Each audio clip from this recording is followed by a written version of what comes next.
There. So in this video, I'm going to revise Civic Education Paper 1, which was written on 18th of November 2021, which is last year. This paper carries 100 marks and the duration for this paper is 2 hours 30 minutes. So before we start answering the questions, it's very important to go through the instructions. So instructions for candidates. The first instruction is that pull out the answer booklet inserted in the question paper. So in the question paper for civic education, which is now paper 1, you have the answer booklet inside the question paper. Then from there you write the center number, the school center number, and your examination number on every page of the answer booklet provided. So in the bottom right corner there are some spaces where you need to write your exam number and your school center number, which will be provided. Then from there, the section A has 20 mark questions, and then you will be required to answer all questions. Section A, there will be four choices or answer suggestions, which are A, B, C, and D. So you'll be required to choose the best one and mark it on the answer grid in the answer booklet. So on the answer grid, there is question number 1 up to 20, and then there are some choices A, B, and C, D in the boxes. So you'll be required to use the grid to answer the multiple choice questions. Then instruction number 5. Section B has 5 questions. Answer all the questions in the answer booklet. So section B, you don't have to choose, you are required to answer all the questions. Then from there, section C has 5 questions. Answer 2 questions only in the answer booklet. So you choose section C, you choose any 2 questions which are favorable for you to you. Then 7 says answer all the questions in the answer booklet, not anything anywhere else. Then information for candidates: cell phones are not allowed in the examination room. So those are the instructions for this paper. So let's start answering the questions. So section A, 20 marks, that is 20 multiple choice questions. And the first question, before you read the first question, they are saying answer all questions, all the questions in this section in the answer booklet provided by putting a cross on the letter you have chosen as your answer. So in the answer booklet, there is a grid there. For example, question 1, there is a grid with multiple choice with letters A, B, C, and D. So what you do, if A is your answer or B, you just put a cross like this on your answer of your choice. Okay, so let's start by looking at the first question. So the first question reads, the constitution that can be altered by a 2/3 majority is said to be. The constitution that can be altered by 2/3 majority is said to be A, flexible, B, rigid, C, unwritten, and D, written. So this question, for you to get it correct, you need to know the types of constitution. So we have unwritten and written, and it can be in the form of flexible and rigid. So a flexible constitution is a constitution that can be changed by the majority of the citizens, and the rigid constitution requires everyone to participate. Like, for example, it can only be changed using a referendum. Unwritten constitution is a constitution which follows tradition, norms, and beliefs, and a written constitution is the one which is written. So the possible answer or the correct answer is A, which is flexible. So a flexible constitution can be altered by 2/3 majority of the citizens. It only requires a section of citizens to change it. Okay, so let's move on to question 2. Question 1 is A. Question 2, which characteristics of election in good governance allows stakeholders to criticize the government in constructive ways and offer alternative suggestions for improved governance. Which characteristic of elections in good governance allows stakeholders to criticize the government in constructive ways and offer alternative suggestions for improved governance. So A, competitive, B, decisive, C, inclusive, D, periodic. So these are characteristics of elections. So for you to get this answer correct, you must know what these characteristics of elections really mean. So when they say elections should be periodic, or the characteristic periodic, meaning elections should take part or take place time to time, should be an interval of time, let's say 3 years, or in Zambia it is after 5 years, then the election takes place. That is periodic. Inclusive election should include everyone, even the disabled. If they are eligible, they have a voter's card and an NRC, then they should be inclusive. Decisive, this means those who are elected into power should not be denied they should rule. For example, if the ruling party has been defeated by an opposition party, then the opposition party should be into power. Now, competitive here, that is, we should have a number of political parties, and these political parties, they should be free to challenge the ruling party in constructive ways, or use certain ways to convince and promise to improve the governance. So the possible answer here is competitive. That is the answer for this question, because here the government is criticize the government in constructive ways and offer alternative suggestions. So they are competing against the other political parties. So the possible answer for 2 is A. Question 3, it says, Njepa, a naturalized citizen, lost his citizenship after being expelled from the country of residence by that state. This kind of exclusion is called, so this naturalized citizen, was expelled. So this kind of expulsion is called A, forced expulsion, B, forced repatriation, C, voluntary expulsion, D, voluntary repatriation. So the answer for question 3 is B, forced repatriation. Why? Because forced repatriation, this is when a naturalized citizenship is expelled, is chased away from the host country and forced to go back to his natural citizenship, or to the country where he is a natural citizen. So, and it is the opposite of voluntary repatriation, where an alien who was a citizen in the host country voluntarily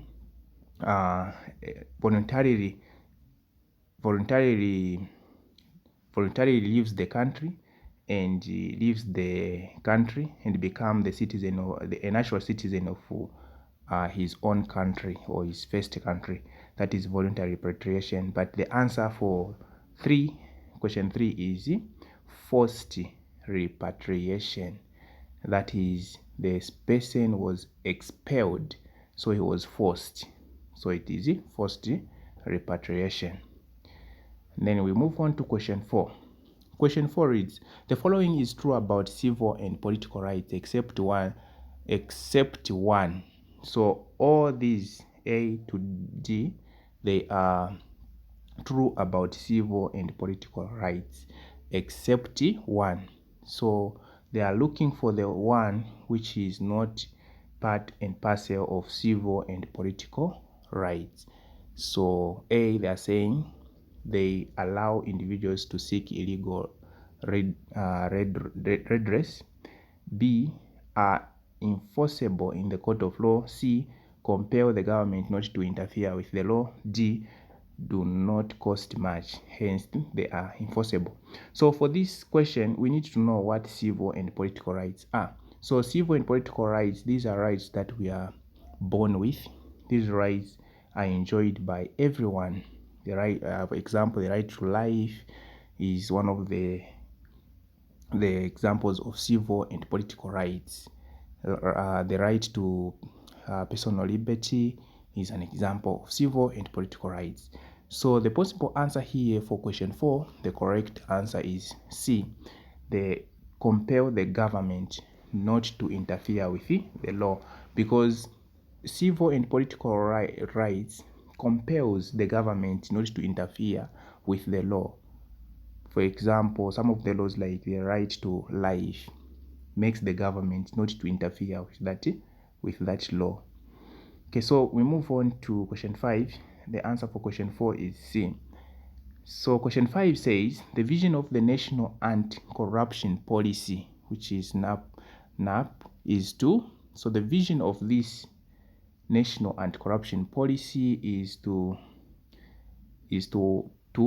A, have a nation and its people that are zero tolerant to corruption. B, offer provision to seizure or recovery of stolen asset or earnings. C, provide protection to whistleblowers and complainants on corruption. D, provide room for bargain or agreement to the accused people. So the correct answer for question 5 is A. The vision of this national anti-corruption policy was to have a nation and its people that are zero tolerance to corruption. So the correct answer is A. Question 6. The type of learning in which a child learns by imitating the behavior of its family members and friends, or on television from the characters portrayed in the films, is called A, formal, B, informal, C, non-formal, D, technical. So question 6, this question requires us to know the types of learning. So we have formal learning, we have informal learning, and technical learning. But this one, C, is we do not have a type of learning which is called non-formal. We only have formal, informal, and technical. So technical, this is where a teacher teaches the pupil. That is technical learning. And then informal, this is where the parents at home teaches, or the elders advises and teaches their children, their siblings at home. And formal, formal is where the child is taught, and informal, this is where now you yourself, you see by yourself what is happening. Okay, so the correct answer for this question, where you learn by imitating the behavior, so you're just seeing what is happening, that is informal learning. That's where you imitate, whether in a film or in a movie or a television, or you just see what your parents are doing and then you learn from them. That is informal. And then formal, that is where the parents or the elders teach the child. In technical, that's where the teacher teaches the pupils. That is technical learning. Okay, so the correct answer for question 6 is B. We move on to question 7. How can someone keep away from illicit drugs like cocaine? How can you keep away from this drug which is called cocaine? A, by associating with non-users. B, doing what others are doing. C, having the drugs readily available. And D, trying new drugs on the market. So you can keep away from the drug by associating with non-users, those who are not using that drug. This is the correct answer for this question, because doing what others are doing may end up in using the same substance, which is cocaine. Having the drugs readily available, if the drug is readily available in markets, to be easily to be accessible, so you can't keep away from it, to be difficult for you. And then D, trying new drugs on the market. Now trying new drugs, you may end up trying cocaine, which you want to keep away from. So the correct answer for question 7 is A. associating with non-users. Question 8. Mrs. Kalonga, a social worker from the Human Rights Commission, visited Madanda community and explained to the people that human rights are absolute and undeniable. Which feature of human right explained the above statement? A. Inalienable. B. Indivisible.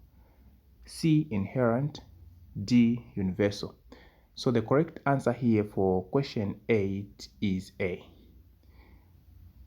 Inalienable. So this characteristic of human right, it says human rights cannot be taken away.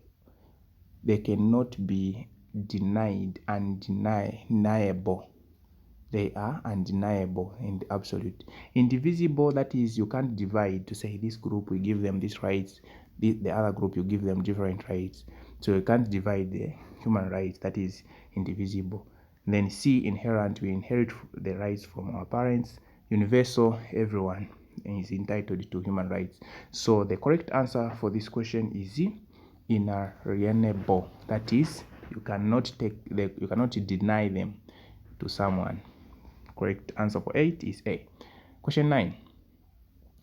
Which of the following activity does not fall under civil society activities? So here, for you to answer this question, you need to know what activities for civil society organizations. So the possible answers, they're saying A, attending seminars, B, reading posters, C, signing a petition, D, taking legal demonstrations. So the correct answer, which does not fall under civil society activities, is signing a petition. The other A, B, and D are correct. Attending seminars is one of the activities of civil society activities, and reading posters is one of the activities. Taking legal demonstrations is one of the activities, but signing a petition does not fall. So the correct answer for question 9 is C. Move on to question 10. So question 10, they're saying Joseph borrowed 1,200 kwacha from NatSave Bank to buy popcorn machine for his new business. So he signed an agreement with the bank at an interest of 10% for a 1-year loan. So you're required to use this statement to answer question 10 and 11. So they're saying, what is the interest on the loan borrowed by Joseph? So he borrowed 1,200 and 10% of it must be the interest.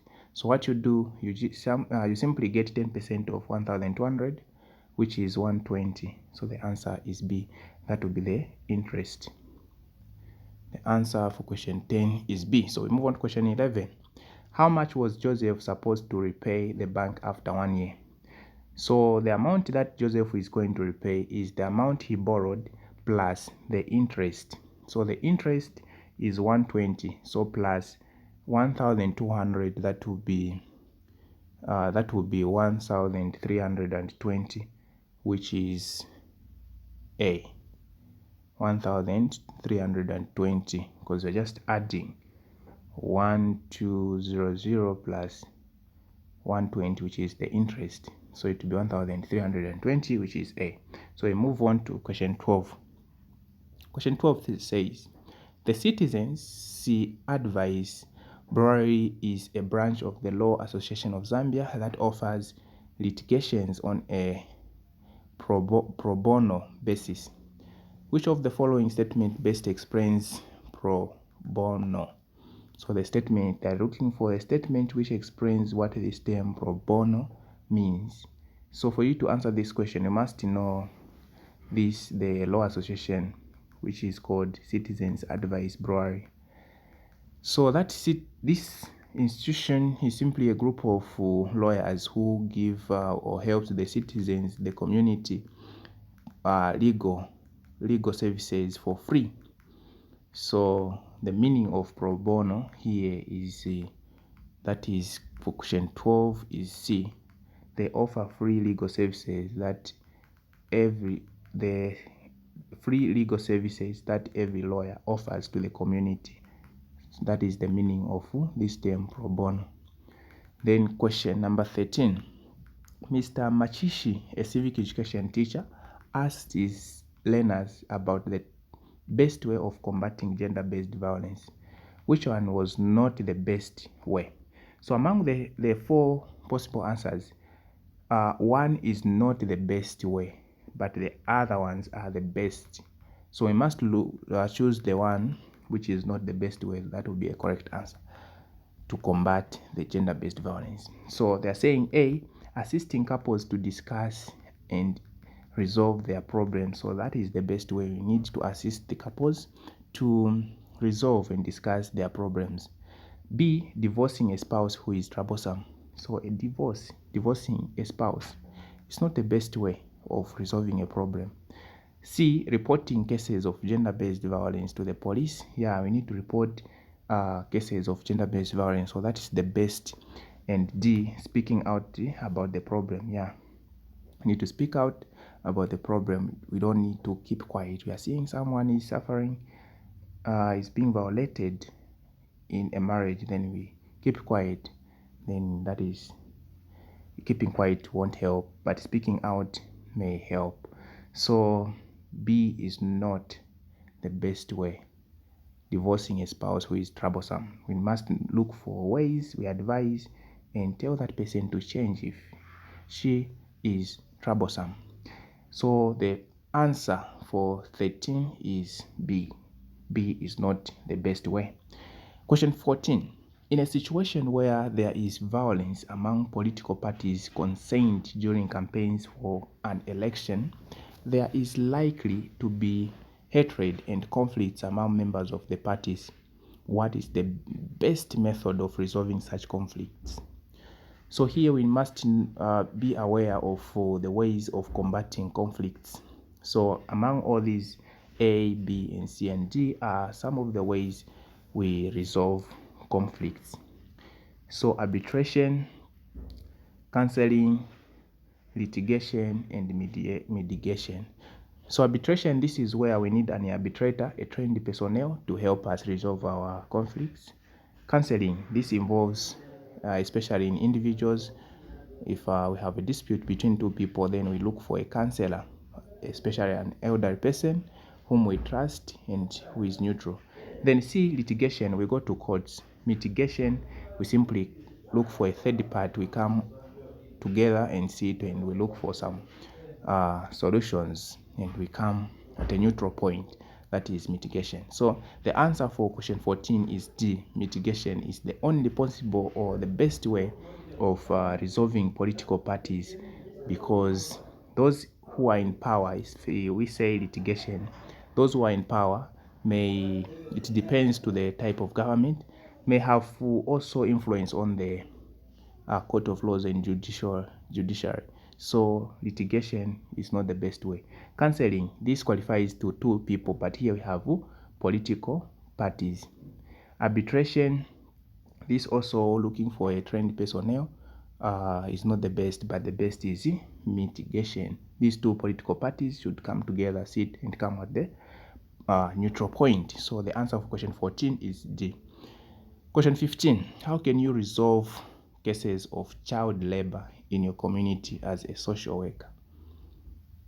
A, by advising children not to be employed. B, beating all the people abusing children. C, charging all the children accepting child labor. And D, educating child abusers on the effect of child labor. So the way you can resolve the problem of child labor is educating the child abusers on the effects of child labor. You educate them on the dangers of child labor.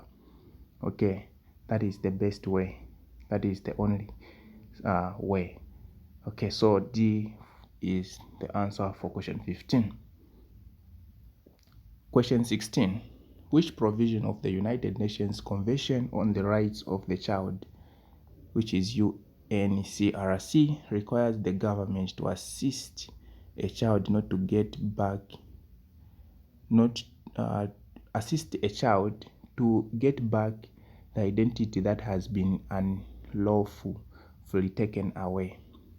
So which provision?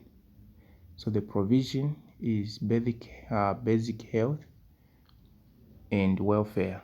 So this provision, the provision of United Nations Convention on the Right of a Child, it helps the children in terms of health care and welfare, the rights.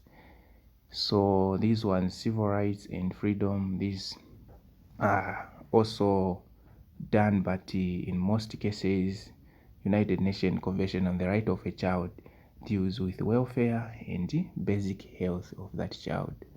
Then from there, we move on to question 7. Question 16, the answer is A. Question 17, Masauso, a department to the late Mr. Longa, a dependent to the late Mr. Longa, was given a reasonable small share of the estate. What step should be taken to address this problem? So he should do A. Give away the portion to the state. B. Give the remaining share to the relatives. C. Share the portion to the spouse and children. D. Take this case to the court of law. So D is the answer. He should just take this case to the court of law because he was given a small share. He is a dependent. So he can also qualify to get the part of the share if the children, the children were not there, but dependents get 10% of the deceased's properties, estate. So the only thing that he can do is just to take his case to the court of law. The court of law will deal with such matters. Question 18. Question 18. What is the condition of life which is limited by malnutrition, recurrence, disease, high infant mortality, and low life expectancy called? A. Absolute poverty. B. Human condition. C. Poverty datum. D. Relative poverty. So this statement here is simply the definition of absolute poverty. So absolute poverty is simply a condition of life which is limited by malnutrition, recurrence, disease, high infant mortality, and low life expectancy. So the answer for question 18 is A. So we move on to question 19. Question 19. The Zambian Environmental Management Agency, which is ZEMA, has been discouraging mourners from wrapping plastics on flowers put on graves because plastics are A. biodegradable, B. good for the environment, C. non-biodegradable, D. organic substances. So the possible answer here, the only correct answer is C. A plastic is non-biodegradable. It won't decompose. That's why ZEMA discourages mourners from wrapping plastics on flowers. Question 20. Why is the world today referred to as global village? So the world why is it referred to be a global village? This is because A. all nations and people freely interact and depend on each other. B. each nation's welfare depends on the decisions of other nations. C. each nation's well-being depends on the goods of other nations. Then D. the developed nations give aid to less developed nations. So the correct answer here is A. Global village means all nations and people are free to interact and depend on each other. Okay, so question 20, the answer is A. So thank you very much for watching. That was section A for paper 1 2021. See you in the next video where we're going to look at section B of the same paper. Don't forget to like, subscribe to the channel, and leave your comment concerning this video in the comment section below.